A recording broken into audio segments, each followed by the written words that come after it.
बहुत समय पहले की बात है। एक छोटे से शहर में संजना और लकी नाम के पति पत्नी रहते थे। संजना कभी माँ नहीं बन सकती थी, इसीलिए वो हमेशा अपने पति लकी के पीछे पड़ी रहती थी कि वो दूसरी शादी कर ले। सुनो जी, आप दूसरी शादी क्यों नहीं कर लेते? नहीं, मैं दूसरी शादी नहीं कर सकता।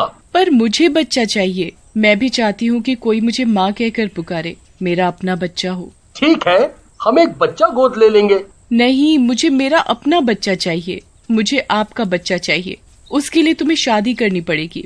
देखो, मैं तुम्हें बहुत प्यार करता हूँ और मैं तुम्हारे होते हुए दूसरी शादी नहीं कर सकता।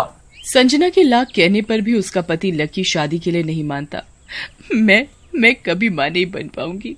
मुझे कोई माँ कहने वाला नहीं होगा। मैं एक बांझ बनकर ही रह जाऊंगी। देखो, तुम्हें बच्चा चाहिए ना, तो हम एक बच्चा गोद ले लेंगे। वो बच्चा तुम्हें माँ कहकर बुलाएगा। नहीं, मुझे कोई बच्चा गोद नहीं लेना। मुझे तो मेरा और तुम्हारा बच्चा चाहिए। लकी संजना को समझाता रहता है, पर संजना नहीं समझती और वो अपने कमरे में जाकर दरवाजा बंद करके रोने लगती है। मैं माँ बने बिना ही मर जाऊंगी। किसी को मेरी कोई चिंता ही नहीं है। लकी भी संजना को इस तरह से परेशान देखकर दुखी होता है। अब मैं तुम्हें कैसे समझाऊं कि मैं तुम्हें कितना प्यार करता हूँ। मैं बच्चे के लिए किसी और से शादी नहीं कर सकता। फिर लकी भी वहीं हॉल में बैठा बैठा ही सो जाता है और अगली सुबह जब लकी सोकर उठता है तो वो देखता है संजना को बहुत तेज बुखार है। संजना, तुम्हें तो बहुत तेज बुखार है और तुमने मुझे बताया भी नहीं। चलो उठो, मैं तुम्हें अभी डॉक्टर के पास लेकर चलता हूँ। मुझे नहीं जाना किसी डॉक्टर के पास। जब मुझे बिना औलाद के मरना लिखा है तो ऐसे ही सही। संजना, तुम भी ना किसी बच्चे जैसी जिद करती हो। तुम्हें अच्छी तरह पता है मैं कभी ऐसा नहीं कर सकता, पर तुम हो कि समझती नहीं हो। लकी संजना को डॉक्टर के पास ले जाने के लिए बहुत पीछे पड़ता है, पर संजना डॉक्टर के पास जाने से मना कर देती है। इस बात से लकी बड़ा परेशान होता है। ओफो, इसे मैं कैसे समझाऊं? देखो संजना, तुम जो कहोगी मैं तुम्हारी हर बात मानूंगा, पर पहले तुम डॉक्टर के पास तो चलो। तुम मेरी हर बात मानोगे ना? हाँ, तुम जो कहोगी मैं मानूंगा। अब चलो डॉक्टर के पास। संजना फिर अपने पति के साथ डॉक्टर के पास दवाई लेने चली जाती है। जब संजना डॉक्टर से दवाई लेकर वापस आ रही होती है तो उसे रास्ते में एक लड़की सड़क के किनारे पड़ी दिखाई देती है। अरे, ये सड़क के किनारे कौन लड़की पड़ी है? अरे हाँ, ये तो कोई लड़की है, शायद बेहोश हो गई है। संजना और लकी अपनी गाड़ी से उतरकर लड़की के पास जाते हैं और उसे उठाकर अपने घर ले आते हैं। कुछ देर बाद लड़की को होश आता है। तुम लोग कौन हो? मैं यहाँ कैसे आ गई? तुम हमें रोड पर बेहोश मिली तो हम तुम्हें अपने घर ले आए। तुम घबराओ मत, तुम यहाँ सुरक्षित हो। अच्छा बताओ, तुम्हारा क्या नाम है? मेरा नाम सविता है। मैं पास के गांव में अकेली रहती हूँ। कुछ लोग मेरे अकेलेपन का फायदा उठाने के लिए मेरे घर में घुस आए थे, इसीलिए मैं वहाँ से भाग आई। ओह, ऐसी बात है। तुम यहाँ हमारे साथ रह सकती हो। आपका बहुत बहुत शुक्रिया, आप बहुत अच्छे हो। सविता खुशी खुशी संजना और लकी के घर में रहने लगती है। ऐसे ही बहुत दिन बीत जाते हैं। सविता बिल्कुल उनके घर के एक सदस्य की तरह बन जाती है। सविता संजना और लकी का बहुत अच्छे से ध्यान रखने लगी थी। ये देखकर संजना मन ही मन सोचने लगी, सविता मेरा और लकी का कितने अच्छे से ख्याल रखती है। क्यों ना मैं सविता की शादी लकी से करवा दूं? ये सोचकर संजना अपने पति से सविता से शादी करने के लिए कहती है। सुनो जी, मुझे आपसे सविता के बारे में बहुत जरूरी बात करनी है। हाँ कहो। तुम्हें सविता से शादी करनी होगी। तुम्हें पता है ना, मैं ये कभी नहीं कर सकता। अगर तुमने सविता से शादी नहीं की तो मैं अपनी जान दे दूंगी। लकी संजना की बात सुनकर घबरा जाता है और वो संजना के कहने पर सविता से शादी करने के लिए राजी हो जाता है। फिर सविता और लकी की शादी हो जाती है, जिससे संजना बड़ी खुश होती है। फिर कुछ दिनों बाद सविता प्रेग्नेंट हो जाती है। संजना सविता का अच्छे से ध्यान रखने लगी थी। फिर एक रात जब संजना पानी पीने के लिए रसोई में जाती है तो वो देखती है कि सविता वहाँ बैठी चिकन खा रही है। ये क्या? सविता तो शाकाहारी है। ये ऐसे पागलों की तरह यहाँ बैठकर चिकन कैसे खा सकती है? संजना सविता के पास जाती है। ये तुम क्या कर रही हो?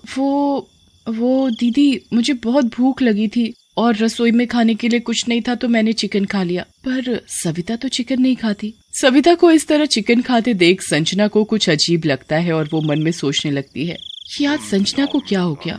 हो सकता है सविता प्रेग्नेंट है, शायद इसलिए उसका चिकन खाने का मन कर रहा होगा। संजना सविता से कुछ नहीं कहती और वो अपने कमरे में सोने चली जाती है। फिर ऐसे ही अगले दिन जब रात को घर के सब लोग सोए हुए थे तब सविता अपने चुड़ैल के रूप में आती है और वो कुछ तांत्रिक पूजा करने लगती है।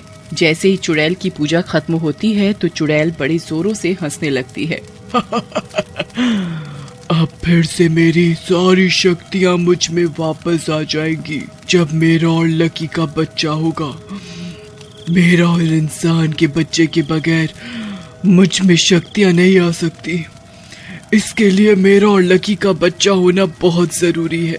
जब चुड़ैल अपने कमरे में तांत्रिक पूजा कर रही होती है तभी संजना की नींद खुल जाती है तो वो सविता को देखने जाती है। जैसे ही संजना सविता के कमरे के पास जाती है तो उसे सविता के कमरे से डरावनी आवाजें आती हैं। संजना खिड़की से झांक कर देखने लगती है तो कमरे के अंदर का नजारा देखकर संजना के होश उड़ जाते हैं।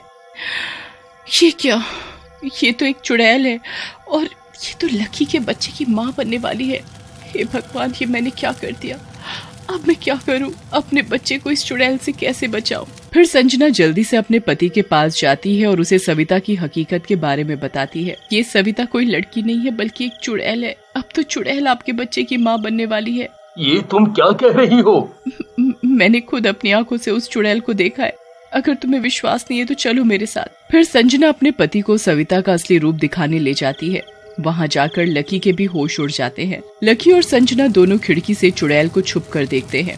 जैसे ही चुड़ैल अपनी तांत्रिक पूजा खत्म करती है तो वो अपने पेट पर हाथ फेर कर हंसने लगती है।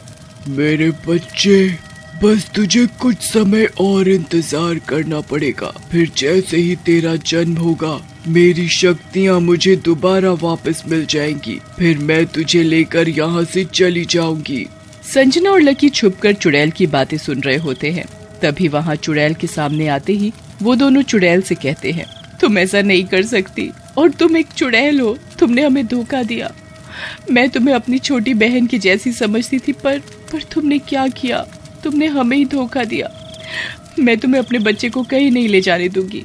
ये मेरा बच्चा है। हाँ, संजना बिल्कुल सही कह रही है। हमने तुम्हें अपना समझा और तुमने हमारी भावनाओं के साथ खेला। अब हम तुम्हें अपने बच्चे को कहीं नहीं ले जाने देंगे। तुम ऐसा नहीं कर सकते। तुम मुझे नहीं रोक सकते। मुझे मेरी शक्ति वापस लाने के लिए मेरा और इंसान का बच्चा होना जरूरी था। तभी मुझे मेरी शक्तियाँ वापस मिल सकती थी। इसलिए मैंने तुम्हें चुना। संजना और चुड़ैल आपस में झगड़ा कर रहे होते हैं। तभी चुड़ैल को दर्द होने लगता है और वो दर्द से तड़पने लगती है। मुझे तकलीफ हो रही है। मेरे बच्चे के जन्म का समय हो गया है। सुनो जी, इसे जल्दी से अस्पताल लेकर जाना पड़ेगा। हाँ ठीक है, हम अभी इसे अस्पताल लेकर चलते हैं। फिर संजना और लकी चुड़ैल को अस्पताल लेकर जाते हैं। वहाँ चुड़ैल एक सुंदर बच्चे को जन्म देती है। संजना बच्चे को अपनी गोद में लेती है और उसे प्यार करती है। तभी बच्चे को जन्म देने के साथ ही चुड़ैल की खोई हुई सारी शक्तियाँ उसे वापस मिल जाती हैं। ये देख चुड़ैल खुशी से हंसने लगती है।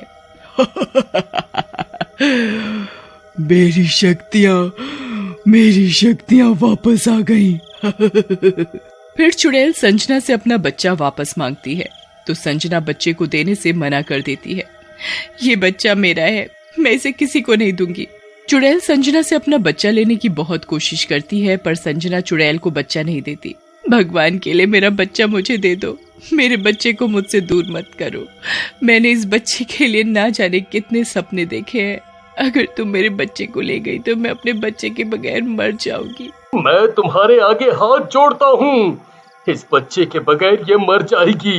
एक माँ को एक बच्चे से दूर मत करो। नहीं, ये तुम्हारा बच्चा नहीं है, ये मेरा बच्चा है और मैं अपने बच्चे को किसी को नहीं दूंगी। फिर जैसे ही चुड़ैल संजना से बच्चा अपनी गोद में लेती है तो बच्चा चुड़ैल की गोद में बड़ी जोरों से रोने लगता है। बच्चे को देखकर संजना से रुका नहीं जाता तो वो चुड़ैल से बच्चे को अपनी गोद में ले लेती है। बच्चा संजना की गोद में आते ही चुप हो जाता है।